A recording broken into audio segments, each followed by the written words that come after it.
Yeah, I'm DJ Unique, the producer of Bone Thugs and Harmony. Now the president of Bone Thug Records, the new indie label from Bone. And, we try to do a couple things independently, what I'm saying? Keeping control, keeping this shit fun. But pretty much, just wanted to go back and reminisce on some history on how everything came about. Really, I want to start with my man Easy. Easy would always hit me like early in the morning, 7 o'clock. He was like my alarm clock, page me. His code being 187. I'd jump up and it's always like, what time you at the studio? And I'd be like, man, noon or something like that. What's up, Busy? Got niggas just together, got my niggas down there. I got my motherfucking cats out here. Hey, about to take this shit down to the motherfucking LA, gonna put this track down. I got my niggas behind the camera.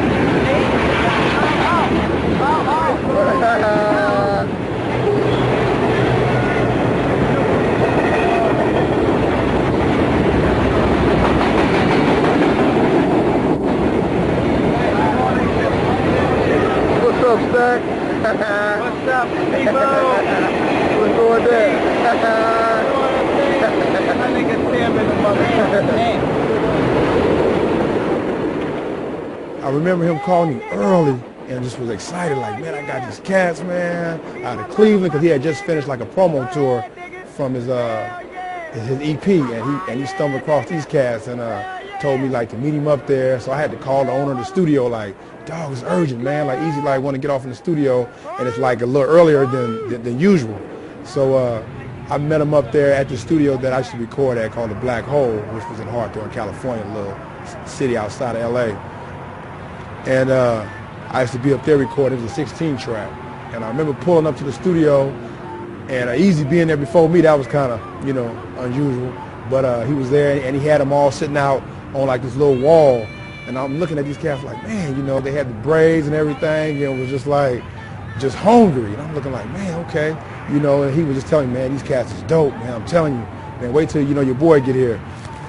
So anyway, what I'm saying, my man Kenny pulled up, like wondering what was happening, what I'm saying. He pulled up, and let us in the studio, and I go off into the studio and I'm playing beats.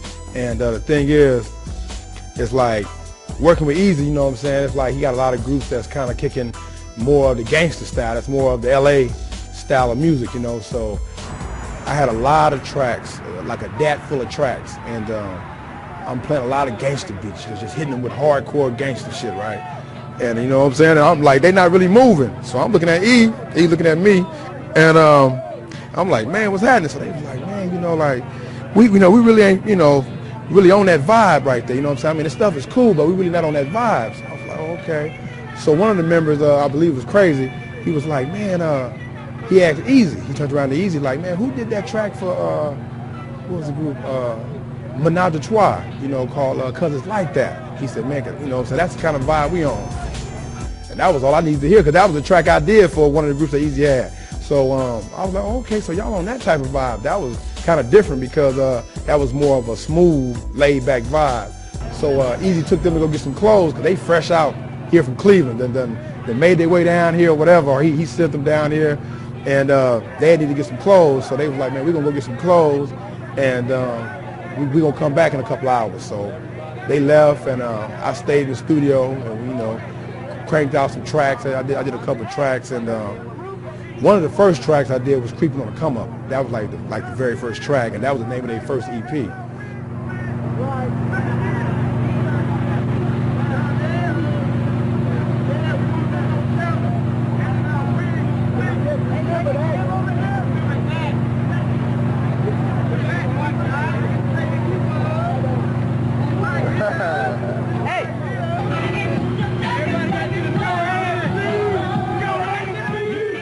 And they came back to the studio, and I didn't have no music playing, so I was like, oh yeah, man, I done came up with a couple of things. I want y'all to check it out. Tell me, is this the vibe y'all feeling?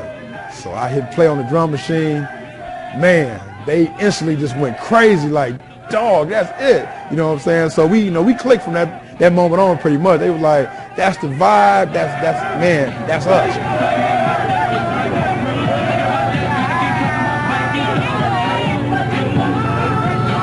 back then we had the box, and the box was like the main thing that helped us, you know what I'm saying, get exposure. So we had the box, and we was shooting a video in Cleveland for Thuggish, Ruggish Bone when the single came out. And while we was out there, you know what I'm saying, we started going around to the stores trying to see what's in all the stores and all that. But it just started making noise, man. Everybody started catching on to it, and they became like the talk, like everywhere, you know.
You know, I was able to come up with like a signature sound for them, you know what I'm saying, that complemented their style of rap real good, you know what I'm saying, which was kind of like a slower tempo, smooth but dark at the same time, and that's pretty much, you know what I'm saying, the Thuggish, Ruggish sound.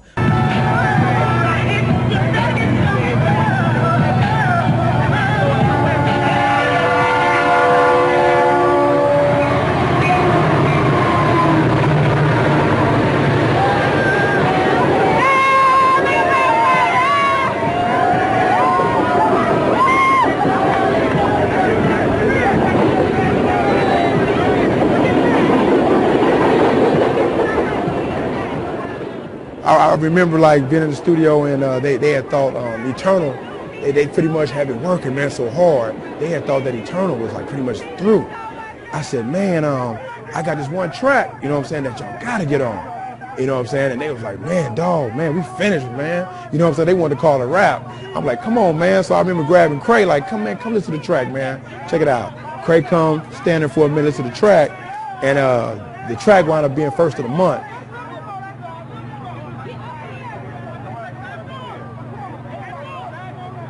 I remember like when we got halfway finished with Eternal, it was like, you know, Dan started making so much noise, and you know, I guess like with radio and the box giving them play, and people started calling for shows. So, you know, Easy would have like a studio booked for a month. So I was like, man, I know y'all need some cheese or whatever, because, you know what I'm saying, they was off in the studio doing their thing, and you know how the industry is, you kind of get, you know, your back end, like once you finish up everything or whatever. And we had took off for a minute, man, and went and knocked out 2 shows. I remember booking like their first couple paid gigs, you know, after they got signed with Rufus. I kind of took them out there, knocked it out, no security, no nothing.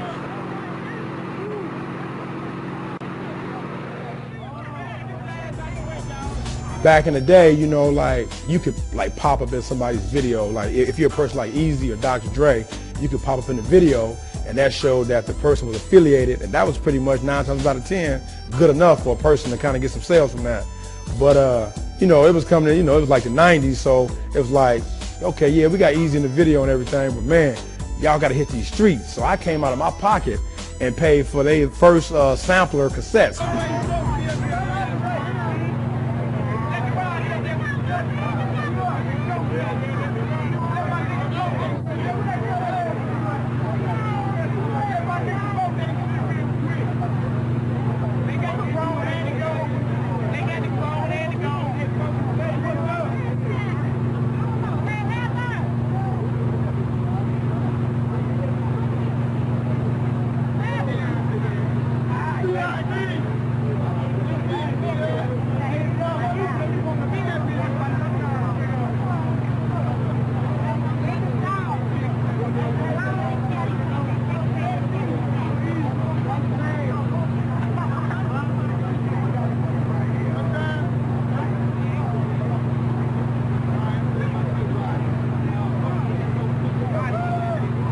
they would see like, man, these cats is putting it down. You know what I'm saying? So they would kind of push up on E like, dog, what's up, man? How come we don't got jackets? How come we don't got T-shirts and snippets and street team? Because I had a little street team and everything.